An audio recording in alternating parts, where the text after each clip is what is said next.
a bengi accord de Washington magouille politique.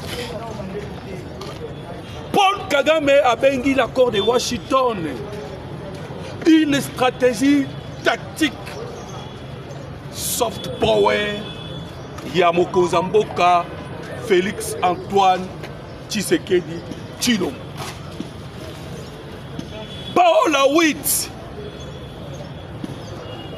conseillère ya Donald Trump, parle de 52 jours pour mettre fin définitivement il y a guerre, il y a Est, il y a République démocratique du Congo. Qu'est-ce que Paola Witt,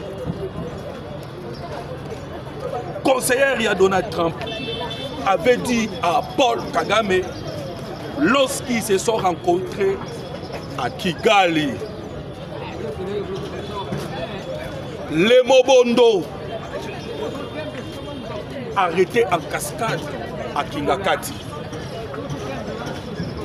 Nani apesi ba Mobondo Minduki. Accord de Doha. Le mauvais jeu du Qatar et de la France, révélé par la République démocratique du Congo, le porte-parole de l'armée Sylvain Ekenge parle d'un renforcement de M23 à l'est de la République démocratique du Congo. Ninyezali Kolekana, Mbote Nabino ba papa, Mbote Nabino ba maman, Mbote Nabino nyonso tout bandeko, ba Congolais, balandi ya chaîne na biso, oya de tata et de maman. Tozali na esengo mingi koya ko partager na bino les actualités en République démocratique du Congo. Mboka ya ba papa, mboka ya ba koko bandeko, kaka ndenge tolobaka na bino ke mboka muneni makambo ebele. Bandeko ba Congolais, le pays au Bokoyoka, la République démocratique du Congo, est un pays tellement riche. Mais si vous pouvez simplement voir au Komana Kotala, parce que les Congolais ignorent que notre pays est tellement riche, mais très combattu. Très combattu. C'est étonnant de voir que la République démocratique du Congo est jamais vivre dans les conditions de vivre en RDC. Surtout par rapport à la richesse des gens en RDC. Nous sommes makambo ekolekana de gauche à droite. Kasi awa tokobeta na bino masolo awa ya ba sujet oyo kingana wuti koloba ezali tellement ebele comprenez parce que makambo pese belé. Tokobeta masolo awa tokosolo là okoyoka sortie médiatique ya Paul Kagame alors que ba kozele na Washington na mukolo ya le 13 Kagame veut maintenant cracher sur l'accord de Washington. Tokosolo là on a des détails nyonso okoyoka okoyeba Kagame alingi nini. On va décortiquer cela dans le cadre de l'émission. Awape ndenge touti koloba vous allez nous supporter parce que tokolobela mouvement oyo lorsque le président Tshisekedi azalaki libanda mboka vous savez que activaki otobengaka na anglais les soft power. Soft power ezali nini? Soft power ezali cette puissance oyo influence à kabandeko ba congolais. La décision est au niveau de la communauté internationale. Il était allé activer bandeko ba congolais comment mettre fin à la guerre où ils allaient pour menacer la République démocratique du Congo. Voilà pourquoi bandeko banguna Congo basangani. Votre côté la ngambo Brazzaville, ils ont voulu venir nous surprendre. Joseph Kabila bomba nini na Kingakati parce que tout le monde va mobondo. Jour le président Koya, ndeba mobondo balamuki. Quel bitawa bandeko ba congolais comprenez que ils arrivent à nguna mboka Congo. Ndeba ko travailler matin midi soir. Ils ont bien compris que le président Tshisekedi azali kotia bango mal à l'aise. Bandeko, nakobetelo lisolo awa ndenge Tshisekedi akomisi bango na suka. Na makambo etali na doa, nakobetelo lisolo. Vous allez comprendre que tous les nzela bakei mokonza mboka bloqué bango. Bayeboye, oh non, on peut postuler en 2028. Je dis, hein, ils avaient ma proposition, ils ont mis ça. Postuler en 2028. Ah bien, bon, pas de problème. Mais le Rwanda a retiré la nation. Oh non, l'élection fait ça en 2028. Le Kambouté, mais le Rwanda retiré. Vous savez, hein, Paul Kagame a voulu dicter les choses au travers du M23. Nous avons battu dans ça. La RDC a dit pas de problème. Oh, respect à la Constitution. Constitution est à la modifier. Pas de problème. Yobima la sol congolais. Oh non. Tolingi que Nakati accord est à la mentionner. Pas de troisième mandat pour le président Tshisekedi. Bandeko. Pas de problème. Beaucoup moins. Et Kagame déjà toi retire tes militaires dans le sol congolais. Et puis, M23 pour Kende, le cantonnement.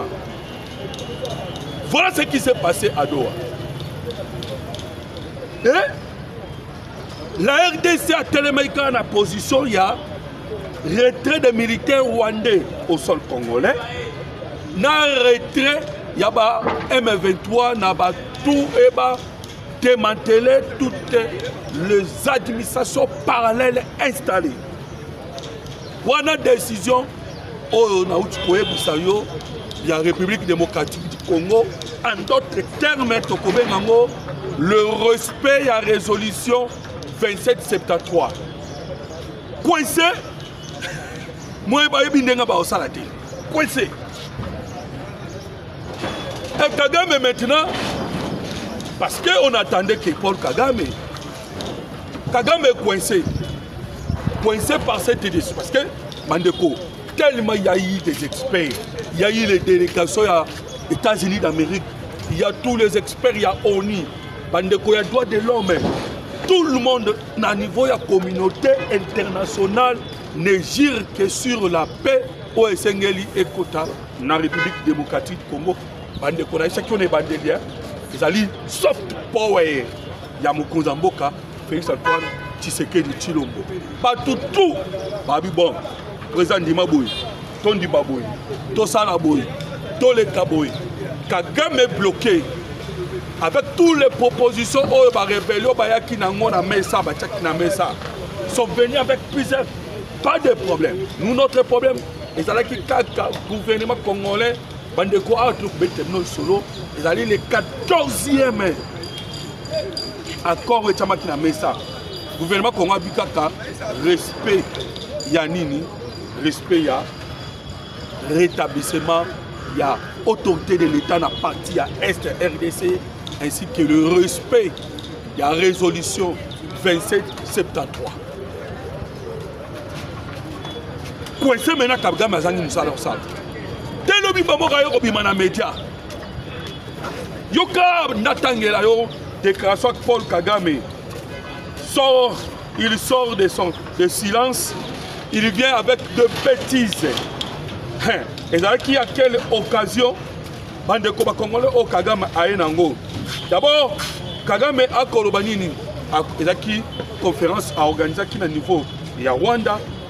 Kagame a lobake accord de Washington ezali magouille. Il y a de la malhonnêteté na kati accord wana ezali pe na manipulation. Pourquoi Kagame a lobi bongo? Parce que tu sais que la commission na souka. Tu sais que d'abandi sami kaka na gouvernement congolais to vandi sami kaka kamoko. Respect à la souveraineté. Respect à autobengi à intégrité. Il y a République démocratique du Congo. Voilà parce que vandi sami. Et lui maintenant, il veut dominer l'Est de la République démocratique du Congo. Ba coincé na nyonso. Asiri Maël, Ote Magui. Et à l'Obinini, c'est de la stratégie tactique. Il y a Tshisekedi. Ça, c'est Kagame qui dit. Hein. Et vous allez maintenant comprendre que les Congolais ne sont pas que l'accord ou un avantage à bisoté. Kagame a bien, ils ont dit stratégie tactique. Il y a Tshisekedi, l'honnêteté est alité. Nakati ya ba décision on a besoin honnêteté et stratégie tactique. Tshisekedi est en train de gagner le temps. Nakondima o andimi makambo yandimi na Doha. Alors que Doha toko discuter avec le M23. Kagame lobi suni bande ko ba Congolais. Abi Tshisekedi a tient autobengi stratégie tactique. Tshisekedi est en train de faire des manœuvres hypocrites. Tshisekedi est en train de gagner le temps. Tshisekedi est en train de renforcer. Et pour qu'il puisse contourner l'accord de Washington. Alors qu'est-ce que Kagame est allé dire? Nasu Kanango. Kagame lobi boy. Le Rwanda avait tracé une ligne claire depuis longtemps et qui ne tolérait aucune action qui menacerait sa sécurité et sa stabilité. En d'autres termes, Paul Kagame alobi nini? Alobi que bango ligne na bango est clair au batrasa. Et ça va continuer kaka kocha guerre. Alors tout ce que vous allez comprendre, les objectifs, nous sommes en recherche au Bakoluka pour l'installation de la paix. Il y a l'unité. Il faut que la guerre continue. Oui, Libala moi le cas en Rwanda, bande Congolais. Je vous dis, suivez-moi un tout petit peu, commentez mon émission, peut aimer. Libala moi quoi ça la qui en Rwanda. Libala na bazolo baboyi. Moi ça le bisi mobali boyi. Libala na biso e umela lokola guerre ezali kolekana na est ya RDC. Wana serment moi ça ko yebisa na mobali na ye. Donc libala na bango e umela lokola guerre o kolekana na est RDC. Donc pour na Kagame, pour na ba Rwandais, la stabilité ya mboka na bango, la sécurité ya mboka na bango ezali de guerre esengeli et continuaka na SARDC. Voilà pourquoi cette fois-ci à traitant Magui. Maintenant ce qui vient de coquer, Paola Witt et l'ongona ba pasteur américain. Bayaki na message par Paul Kagame pour avertir na Paul Kagame que les derniers avertissements que Kagame le temps il a sous la faveur na yote tika la guerre dans la République démocratique du Congo. Sinon les conséquences est cause à la grave. Et Paola Witt tango qui kokutana na mokonza mboka Félix Antoine Tshisekedi Tshilombo babetaki masolo bande ko congolais na kati ya masolo o basolo la ki Paola Witt alobi boye dans 52 jours la paix est cause à la totale dans la République démocratique du Congo. Alors vous comprenez? Alors Bakiango samedi, Mbalamoko dimanche, Paul Kagame a béni partout. Réaction qui Kagame a lobby du Bosso Yaba Rwandais a répondu à Paola Witt. Parce que Masolo Basolo qui n'a Paola Witt, on a envoyé un conseiller spécial. Il y a Donald Trump. Masolo Basolo là qui bande ko Congolais Kagame a s'enflé à l'objet. Mais au juste Kagame a Kolukanine. J'ai vu de vous dire que Kagame a l'objet que pour la stabilité de Bazana l'île tracée, c'est la stabilité du Rwanda. Donc la stabilité du Rwanda, c'est la guerre au Congo. La sécurité du Rwanda, c'est la guerre au Congo. Mais au Canada, il y a Pasteur Bizimungu. Pasteur Bizimungu, c'est l'ancien président du Rwanda. Malobo Alobaki. Pour comprendre pour ça Kagame. Pasteur Bizimungu Alobaka na bango boy. L'idéologie ensemble na Paul Kagame bâti en place. Alors boy, je voudrais dire à la population du Tchangungu, Wana Bizimungu, l'arrivée du blanc au Rwanda, le Rwanda avait existé il y a 600 ans. Et le Rwanda était jusqu'au lac Edouard, jusque chez les Baoundé, même la région appelée Bishingi, Bishingi wana côté Banyamulenge Bazali, toi dans le site Kivu, on comprend dans le but déjà que Rwanda n'a pas de côté lac Albert, plutôt lac Edouard, et puis Kititi côté Banani, il y a Bishingu, berceau, abengango berceau de Banyamulenge. Nengo yo kaka kombo ya Banyamulenge, Bizimungu nda lobaki yango. Na kombo Banyamulenge bate. Ceux qui Banyamulenge bazaki na Congo, il fallait baloba Kimulenge. Parce que tous les Banya na RDC baloba rappel langue. École no sana langue na. Baluba baloba Chiluba. Bangala baloba Lingala. Ceux qui toquent dans la ethnie, vous allez constater que la ethnie nyonso, baounde balobaka kiunde, banande balobaka kinande, tous les bikolo koyoka ngobongo, bayombe balobaka kiyombe, banyanga balobaka kinyanga, sikoyo banyamulenge balobaka munoko nini, oh kinyarwanda, mais non.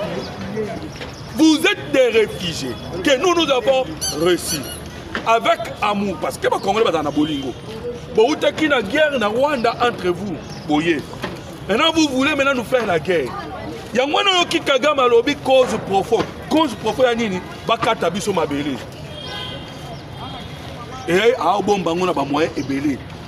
Il cache l'objectif au banango posa et là au kata mabele. Alors, vous devez comprendre que le mouvement la Makuna, la RDC doit faire très attention. Les façades diplomatiques. Kagame Azali n'a pas posé le président Tshisekedi dans l'Égypte.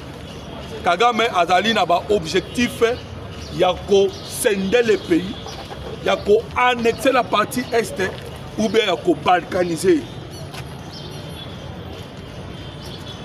Politique ya mama wana obomonaka o Salomo bayelaka ibana mibale de politique Kagame anango Kagame fait que ndenga zali ko travailler bakata la partie est donc tobo maka Congo ngo biso tutozanga Congo et pourtant lui n'est pas du Congo de makambo zali abande ko Congo. Mais nous vous disons que deux bataillons, deux. Surprise des écarts qui lobby. Parce que Awabi peut adopter le système à Paul Kagame. Oh, tu peux t'engager chaque jour. Il y a Tol Kenfal. Dialoguant combattant. Lobby de Congolais, deux bataillons et où tu un bataillon spécial. N'a expliqué Kibino que la sécurité à Burundi. Il y a un moment qu'on a pu ça. Mais Burundi peut avoir la sécurité. Il y a Mwenga, Fizi. Vira ba territoire wana uti kotangela yo ezali ba territoire ya minene o evanda na sud de Kivu.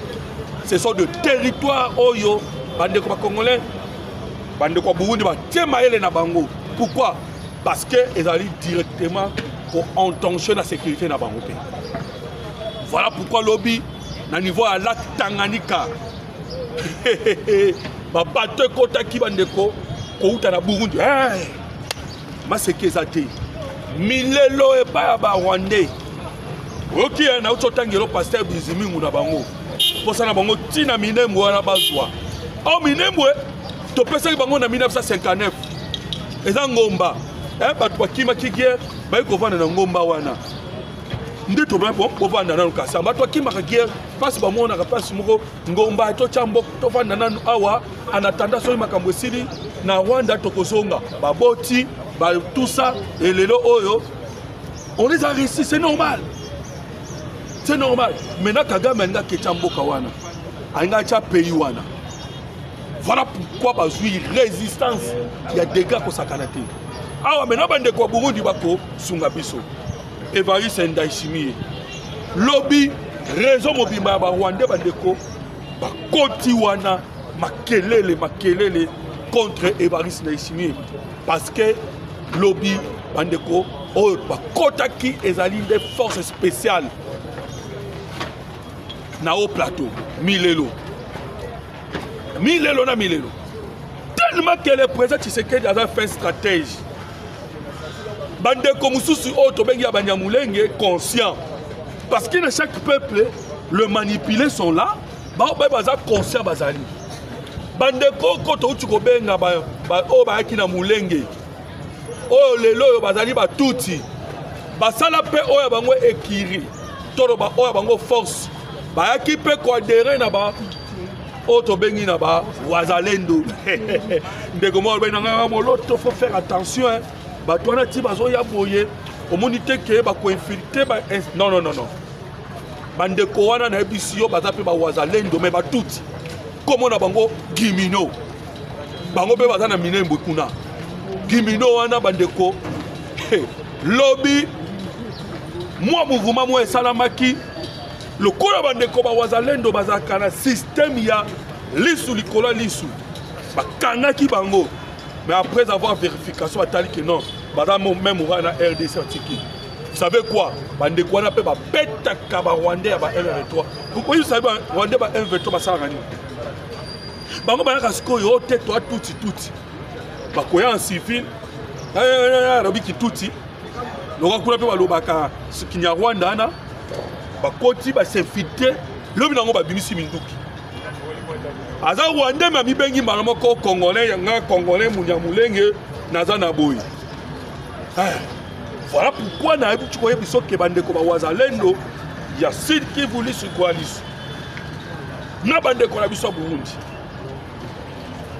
Alors Kagame ndenga za wana nde na uti koye bisabino il finira par quitter par la petite porte parce que atali alobia nga so retirer ba militaire na ngai so la longoli ba mbeto na Goma na Bukavu et kozala na ba stratégie bandeko bino bo finga Tshisekedi mais Kagame a dit cela les stratégies tactiques ya Tshisekedi on a mona ya luka ngana perdre Madame Nakoufa Nangaï.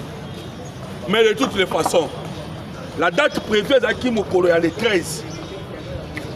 Le 13, on est Seigneur qui va kende kokutana mokonzi mboka Félix Tshisekedi et l'on a Donald Trump na niveau ya Washington. Mais toujours derrière la date moussus. Il crée des manœuvres dans Mokolo le 13. Mais la date moussus est allée. Oh, ils allaient prévu à la commission date le 22 dans le 25. Ils ont un conditionnel. Le 22, le 25. Mais Kagame ce qui a boyé le 22, le 25, n'est pas tout compétent. Ce qui a boyé le 22, le 25, ni ne repos mélaï. Maman parole à 8. Déjà l'obi oh et comme la Kagame. Bamerke barobi déjà compte à rebours ils allaient à 52 jours. Na monde ya ba commentaire parce que tu as déjà na ba commentaire bo loba ah ba bino pebo le kisi na ba compte à rebours ndeko on a besoin ya roboto la Kagame munduki baloba kamuto simbi munduki batuna ka agi na yete et surtout mutango azana munduki azana kati ya ndaku na bino na salon bana baza mwasa zali Yoko botole munduki ndenge. Na makasi. Il faut des stratégies parce que au risque de perdre moi si bana il est pas koufi. Kagame déjà est malade. Bandeko je pense que bon il y a ba photo na ye. Bilo kwa kata libumwa Kagame eza sous normalité. Akomota mwana ba pareil. Na ba mbidika pene pena libumu na ye. Ce qui va mailler comme un robima et quand il s'en kawana. Je pense que mon a photo. C'est une personne qui est très malade. Bandeko, voilà pourquoi Makambo est malade. Oui, bah niveau wana koluba. Oui, mais Hitler a coupa. Vous savez que Kagame est plus que Hitler. Hitler a bomba bateau et Belendenge Kagame a bombé millions de morts au Congo jusqu'à plus de 15 millions. Bien sûr, soutenu par les États-Unis d'Amérique. Alors, tout maintenant, ma solo à Mobondo, bande ko bongo sikoyo, natali so sort ni netikali et pas ya Kabila. L'échec du plan de Kabila Sassou na Kingakati à Mobondo. Kabila Sassou, tu sais que tellement abotoli ba carré minier, tu sais que abotoli Zamba, tu sais que abotoli Nyosoana, nde omoni le ba mal à l'aise. À Mobondo, ba koti Kingakati. Est-ce que Kingakati wana ba désarmement mobimba? Et c'est Mobondo là, bomonaka ba photo oyo ba tout moko ba na ngombe parce que monaka Hippolyte Kanambe alias. A grande surprise to moni ba Mobondo ba yema moko na Kingakati na ba Minduki na nyonso. Ba ki kosala nini? Mais heureusement, si on a un système à l'issue du colon à l'issue, on a continué 60 miliciens arrêtés, 9 tués, 12 armes récupérées.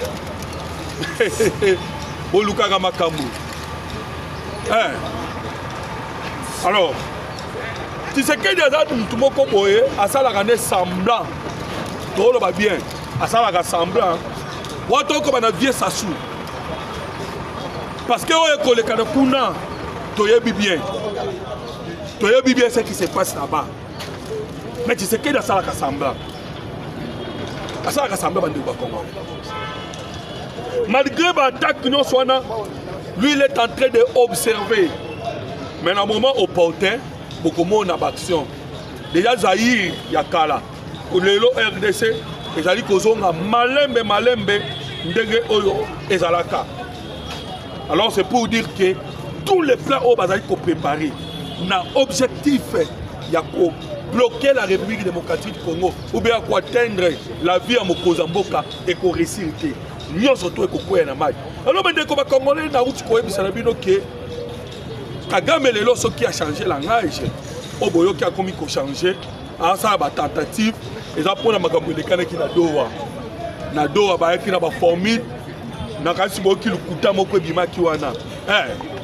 Même au makambo bobondo boyoki ezaka calcul non il faut toujours ko inquiéter Tshisekedi parce que Tshisekedi azali ko compliquer ba intérêt ya batu nyonso.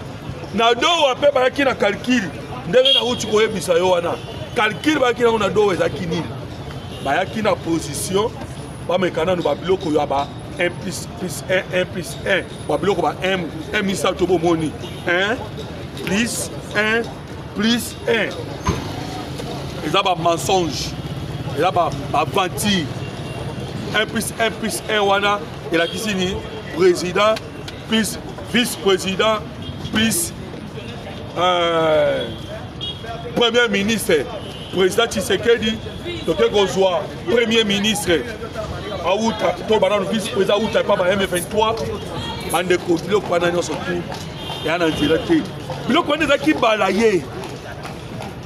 Balayé par la République démocratique du Congo. Balayé par la présidence. Pas de question. Kuna baebisaki que nous totikane eloko moko le respect de la constitution. Respect, il y a résolution 2773. Voilà biloko d'ailleurs na mesa. Oh, la bêtise non so ba lo ba na mesa te. Alors, il faut se méfier dans le Rwanda. Voilà tellement que Bazana Souka, ils n'ont même pas de proposition. Wantoko Bala Kabili, Oba Lukabazon dans le terrain. Bonjour pour Bosani. Bonjour pour Bosani. Pour laisser les Rwandais à côté de dominer, à côté de l'institution, à côté de l'appareil judiciaire, à côté de l'administration, à côté de la politique, de l'armée. Ndenge Botikaka. Non, non. Voilà pourquoi besoin d'un média. Bango nde mutu babanda ki makelele ya Mama Thérèse Kayikwamba batwana. Bango. Tellement bazana eloko bako proposer liboso ya population congolaise des idées, des propositions. pour faire avancer Mboka en tant qu'opposition. Ils n'ont pas ces idées-là. Voilà pourquoi ici, on a attaque il y a ma vie privée. Oh, Thérèse Kaikwamba, oh, boyo, boyo. Pourquoi? Parce qu'ils n'ont rien à proposer. Ils n'ont rien à proposer. On ne va pas ça Paul Kagame. Et vous allez les voir, ces gens-là, au comment on a toujours dans les réseaux sociaux, jamais au Koyoka, Balobi, même une petite déclaration, il y a Paul Kagame, Baloba Kamwata Mkete. Même Kagame Balobi, quoi que ce soit, Baloba Kamote contre la République démocratique du Congo. Donc, à quelque sorte, ces gens-là sont en train de soutenir Nani Paul Kagame.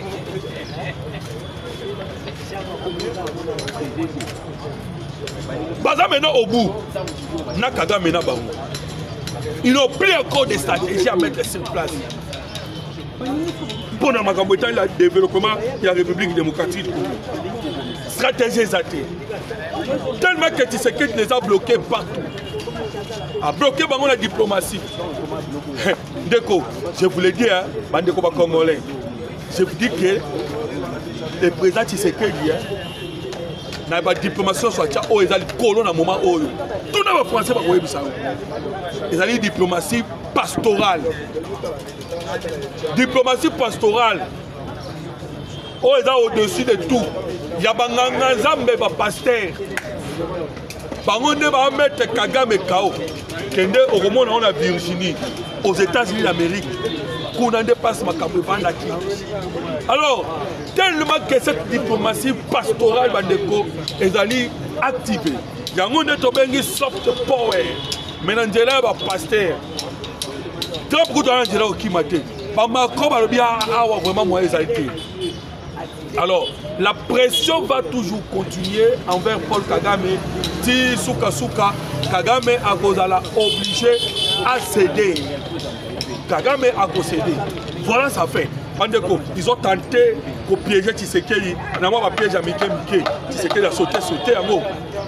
Tshisekedi a contourné tous ces petits pièges. Maintenant, Kagame va revendiquer quoi? Alors, ce qui revendication au Kagame a revendiqué. Alors, tu peux terminer ma chose. Ce qui a commis dans l'étape, il y a que nous sommes passés pour nous y aller dans mesa à Boy. Beaucoup de gens la guerre totale. Oh, on a nous botrel comme on a dit. La guerre totale, on est au Rwanda. Parce que détermination, mon Kozambo, c'est clair. La paix ou rien. Même déclaration, même autre détermination, il y a Donald Trump, c'est la paix ou rien. Alors, ils sont tous qui nous tout batali que non, on ne peut pas encore continuer comme ça. Ils sont tous sous pression. Dans le sont tous à lobby, la paix ou rien. Donc Kagame et Sengeli a le babongo paix, la paix ou rien. Mais du moins il y a le bâté. On a eu à ministre de déclaration à Outi Kotang que le Rwanda avait tracé une ligne. Ligne na bango ba tracaki et qu'il ne tolérera pas aucune action qui menacerait la sécurité na bango na stabilité. Bandeko, yokasu makambu Kagame, oh maloyo, en tout cas je vous le dis, à voir quel temps. Kagame a quelqu'un puisse venir nous dicter notre conduite. Oh, toko permettre te mutoya ko dicter biso conduite. Toko permettre te mutu aya ko contrôler biso. Ça c'est Kagame. Nous avons un but, une vision et un engagement. Ok. Et vision, but, et engagement. Il y a un Mokozambo Kaloba qui est en Égypte. C'est couper, annexer la RDC au Rwanda ou balkaniser. Alors, nous allons observer, vous allez voir l'affaire à Paul Kagame. Il a tenté de déstabiliser même le Tanzanie, mais a réussi une terre. Kagame au Bokomona. Tout ça, ils allaient montrer, c'est sa fin. Et fin, ils allaient, ils sont bien qu'on négocie.